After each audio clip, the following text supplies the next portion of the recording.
เอาพี่น้องเบิ่งปลาส้มขายโลเท่าไหร่ก็ไม่ค้าโล70ขายโล70เนาะ80เศษหนึ่ง70 80เศษหนึ่งเอาถือน้ำเดียวนี่โอ้ยของฝากของตอน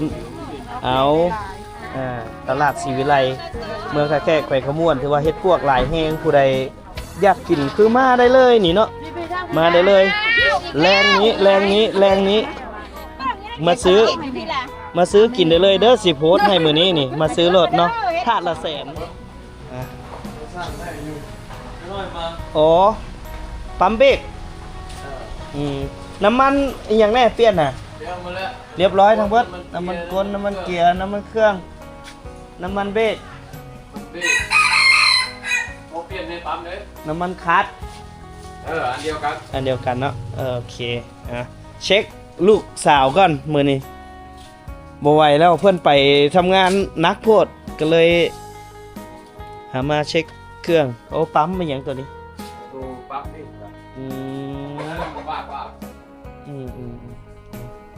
เอามันมานเด้อเลย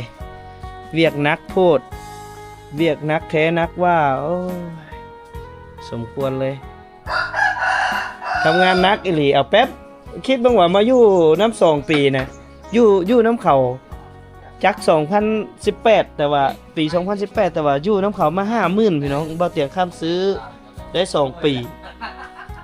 ไปละ70,000ละการเดินทางของบ่เตียงโอ้สุดยอด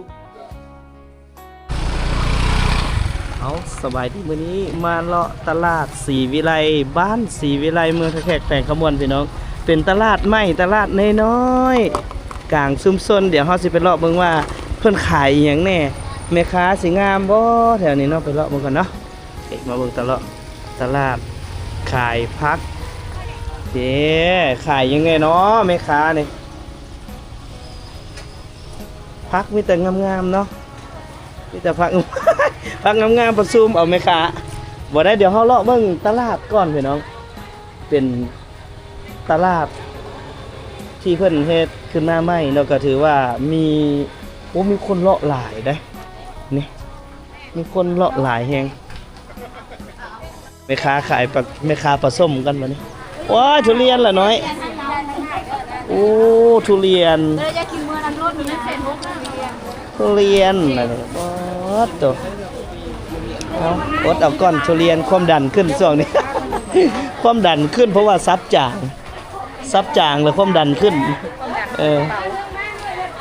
ซับจางตอนใดนี่ความดันขึ้นทันทีโลดเดี๋ยวรอเบิ่งแม่ค้าขายส้มป่าก่อนจะใส่เนาะแม่ค้าส้มป่าเลยโอ้เห็ดปวกเด้องามมีแต่ดอกงามๆคัดสรรมาอย่างดีถาดเท่าไหร่ก็ถาดละแสนกีบพอดีแกงคาบนึงพอดีแซ่บเอาไปลายกินบ่เบิดกินถาดเดียวพอไปเลาะหาแม่ค้าขายส้มป่าก่อนแม่ค้าส้มปลามักเลยอันนี้นะต้มเปื่อยเนาะต้มไปเปื่อยของกินหลายแท้หลายว่าตกไก่โอ้คักนี่ทั้งอ้วทั้งอย่างเอาเลาะเบิ่งตลาดอ๋อแมงดาโอ้แก้วตัวเดียวกินเป็นเดือนเนาะแก้วตัวเดียวนี่กินเป็นเดือนเลยจำพอได้มันได้กินนะแมงดาพี่น้องตัวเซฟเนี่ยขายเป็นโตบ่ตัวละ10,000นี่เมียนะบ่มักกันหอมเฮาละมักว่ามามีโอกาสได้มาท่าแขกก็ต้องมาเบิ่งตลาดใหม่มาเลาะเบิ่งแม่ค้าบ่ได้มาเลาะเบิ่งของกินดอกมาเลาะเบิ่งแม่ค้าพ่อค้าซื่อๆเพราะว่าช่วงนี้ความดันขึ้นกินลายบ่ได้นะซับจางแล้วความดันขึ้นลดมันประมาณนั้นแหละเบิ่งอาหารแขกอ้วยตัวกระหอกไปพี่น้องแมงดาหลายอีหลีเนาะแมงดาเนาะ โอ้ยตามหาแม่ค้าส้มป่าอยู่สิได้เนาะใส่แม่ค้าส้มป่า อยู่พี่เนาะอย่าว่าได้ว่าเบิดแล้วฮะ ยังเต็มไม่ใหญ่บ่ได้ขาย บ่ได้ขายเลยมาดีปูโอ้ยพี่น้องเบิ่งเฮ็ดพวกกระดัดกระดอว่าเฮ็ดพวกปลูกเอาเป็นบ่นี่ นักรู้ต่างหาก ไปหามาเนาะโอ้เป็นตาถ่ายเอาแท้ละโอ้หลายอีหลีพี่น้องเฮ็ดพวกมื้อนี้บ่แต่งคำถ่ายในวันที่14เดือน5ปี2026เนาะเฮ็ดพวกอยู่ตลาดศรีวิไลตลาดศรีวิไลเมืองท่าแขกแขวงขมวนถือว่าเฮ็ดพวกหลายแฮงผู้ใดอยากกินคือมาได้เลยนี่เนาะมาได้เลยแรงนี้มาซื้อกินได้เลยเด้อสิโพสต์ให้มื้อนี้นี่มาซื้อรถเนาะถาดละแสนถาดละแสนคันคนกันเองแล้วแม่น200,000ขายให้คนอื่นแล้วแม่น100,000เดี๋ยวเอาขายให้คนกันเองนี่200,000เอามาเลาะเบิ่งเด้อตลาดศรีวิไลตลาดน้อยศรีวิไลนี่เป็นตลาดที่เพิ่นหาบ่เตียงหาก็เห็นหาก็ได้มาพี่น้องคือของอยู่ของกินหลายแฮงหลายยอมรับว่าหลายดีมาที่นี้ที่เดียวบ่ผิดหวังของเอาพี่น้องเบิ่งปลาส้มขายโลเท่าไหร่ก็แม่ค้า โล70ขายโล70เนาะ80เศษหนึ่ง 70 80เศษหนึ่งตัวนี้ละ70แม่นบ่ แม่น เพิ่นหยังจะขาย70ตัวนี้ ห้องซื้อปลาแพงดิ ตามราคาถ้าซื้อถูกขายถูก แม่ ๆ ถ้าซื้อแพงก็ขายแพงตามกลไกตลาดเด้อ ไม่เอ้ยเบ้ ปลาส้มปลาแซ่บ พอดีกินเลย มาทอดอุ้ยทอดเอาข้าวเหนียวจ้ำเป๊ะโอ้โหแซ่บแฮง เอา แซ่บ บ่ แฮ เผ็ ง ดเลยเอาบ่ แซ่บแฮง บดต้องทอดใส่น้ำเดียวเลยมะเขือนั่นโดยมะเขือแซ่บหลาย ดำน้อย บดต้องทอนแม่นบ่นี่เป็น จะ ตา ลาย แซ่ มื บ อซิม เอาหลายมดเอาให้มันครบทุกมดเลยเอาผู้ใดสนใจอยากได้ปลาส้มอยู่แถวเมือง มะแรงที่เผาเข้าตู้นะ แถวเมืองท่าแขกเนาะแล้วก็บริเวณใกล้เคียงเพิ่นว่าสามารถส่งได้ถ้าอยากได้สนใจติดต่อเบอร์แม่ค้าอันบ่ชื่อเบอร์ ชื่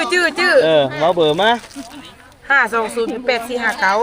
520 7845 8459ผู้ใดอยากปลาส้มปลาแซ่บให้ติดต่อทางเจร้านเด้อมีหลายรูปประพันธ์เลยสำเร็จรูปก็มีนี่เอาติดต่อน้ำเพิ่นพี่น้องเจ้าขายมาขายหญ้าก็สิหาเงินง่ายแต่เจ้าหาหญ้ามาขายให้คนก็เป็นบ้าตัวได้โอ้ยสะอด ขายน้ำนึ่งเบา แต่ใครก็เจ้าขายหญ้าขายหญ้าไปซื้อคำเนาะนี่ราคาหยาขายไม่ขามขายขามกับแพงคนงอนกล้วยกินพืชปลาจังไหมบ่คันควายกินเขาเอิ้นว่าหญ้าพี่น้องคันคนกินเขาเอิ้นว่าผักนี่ก็มีผักบงโอ้เพิ่นเก็บออกจากสวนเพิ่นได้มาขายเอาผู้ใดไกลมาทางตลาดศรีวิไลตลาดน้อยศรีวิไลก็มาแวะซื้อซอยยายค่อยหน่อยเด้ออันนี้คือปลาคิงๆเด้อพี่น้องเด้อนี่ปลาคิงๆนี่มาซื้อหญ้าซอยเพิ่นแด่บ่แพงดอกเนาะจานเท่าเดยจานละ10,000กีบเอาแวะมาซื้อหญ้าซอยเพิ่นหน่อยเด้อพี่น้องเด้อเอาถือน้ำเดียว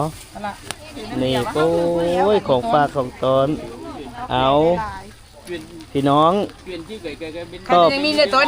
ตอบสนองกันบุญคุณเพิ่นเด้อมาซื้อซอยเพิ่นแน่เจร้านปลาส้มแต่น้อยมาซิมาให้ไทยนากายซิมาเด้อขายอยู่เฮ็ดทอดไปกินตลาดอะไรก็มากินน้ำไข่นี่เขาทำแค่ว่ามาแซ่บเขาก็ซื้อเลยเดี๋ยวสิตั้งบูธให้คนซีมเลยไก่ไปไก่มาข้าวเหนียวซะจักกระติบนึงเนาะแม่เฮ็ดกุ้งเฮ็ดนั่นเลยเอิ้นมากินฟรีเด้อโอ้ยมันบ่ยากแค่ว่า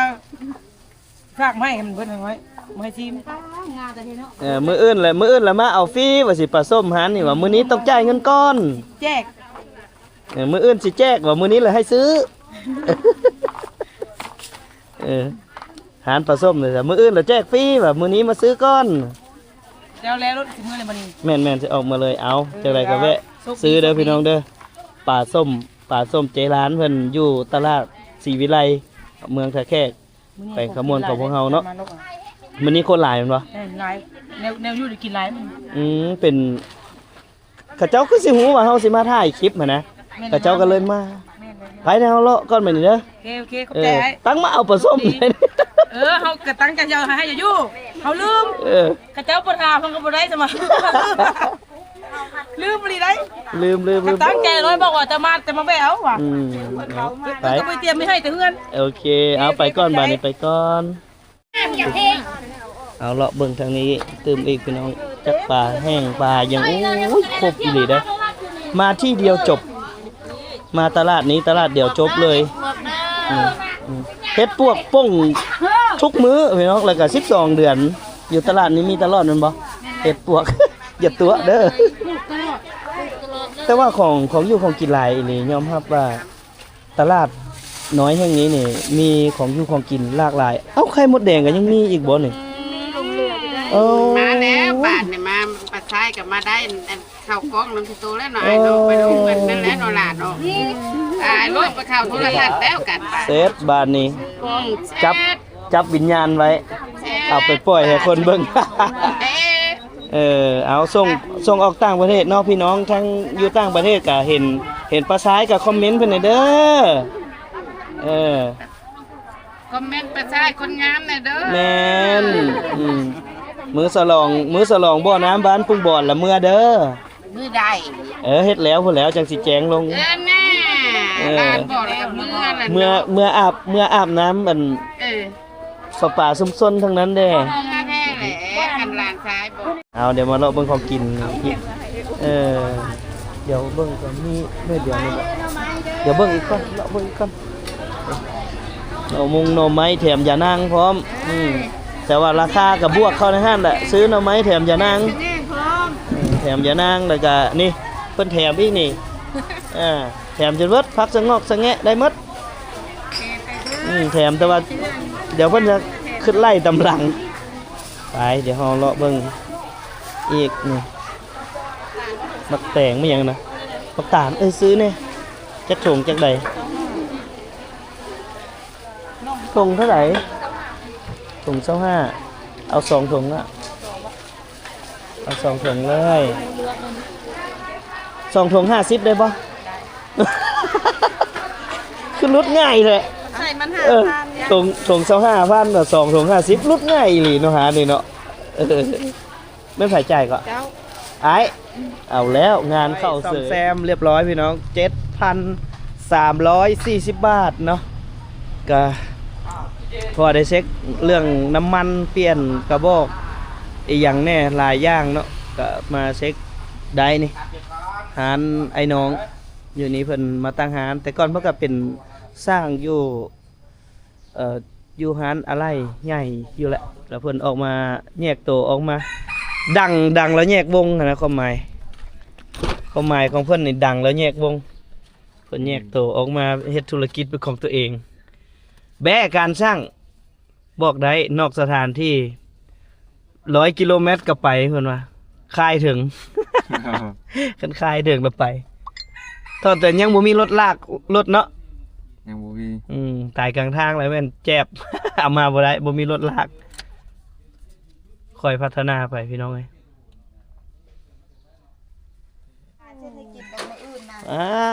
สบายดีไอ้น้ำบ่ได้ไปเปิดเพลงบ่ไอ้น้ำบ่ได้ไปเป็นดีเจบ่ว่าจะปีนขึ้นมันเบิดแล้วไปลงมาลงเลยเอาไปลงมาฮึบปึ้งไปไอ้น้ำบ่ตีหัวเด้อพอหยุดเอาหยุดโอ้ยไปเขี่ยวไปขอเทือนแล้วถึงบ้านแล้วจ้าเบิ่งดูซื้อหยังมาตอนไอ้น้ำแน่ฮะบ่เฮ้ยอย่าไปตองมันนะซื้อหยังมาตอนไอ้น้ำเนี่ยเนาะไปเบิ่งหน่อยเด้